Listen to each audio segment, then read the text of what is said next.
ઇમ્પ્લિકેશન્સ ક્યાં છે એવું તમને બતાવું કે ઇન્ડિયાના અંદર એઝ પર BMI 15 થી 50 વર્ષના જો આપણે વ્યક્તિઓનો સ્ટડી ગણીએ જે એમના નેશનલ ફેમિલી હેલ્થ સર્વે પ્રમાણે તો 6.4% ફિમેલ એટલે કે સ્ત્રીઓ અને 4% મેલ, સો 4% પુરુષોને ઓબેસિટી હતી BMI પ્રમાણે. હવે જ્યારે એનું એબડોમિનલ સર્કમ્ફરન્સ પ્રમાણે કર્યું કે જેમાં આપણે નાભી પાસેનું માપ લયું ત્યારે 23% ફિમેલ એ ઓબેસિટીમાં આવતી હતી અને અમુક જે 30 to 39ની એજ હતી એમાં અપ ટુ 40%. સો મિલ્સમાં યસ, સો 6% ને બદલે તમારું થઈ જાય છે 40%.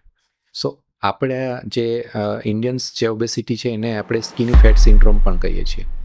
તમે જોયું હશે કે મેજોરિટી ગુજરાતી કે ઇન્ડિયન્સ હશે એ લોકોને સેન્ટ્રલ ઓબેસિટી, નાભી પાસે ઓબેસિટી હશે, હાથ પગ પાતળા હશે, નાભી પાસે ઓબેસિટી હશે, બરાબર છે. અને આપણે કહીએ છીએ ના મને તો કોઈ વજન છે નહીં, this is the reason for disease.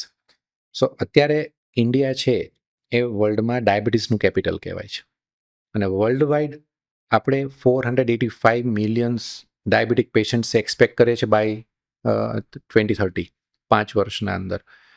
અને ઇન્ડિયાના અંદર મોર દેન 120 મિલિયન પીપલ. એટલે ઓબેસિટીને કારણે ડાયાબિટીસ બહુ જ વધારે થાય છે.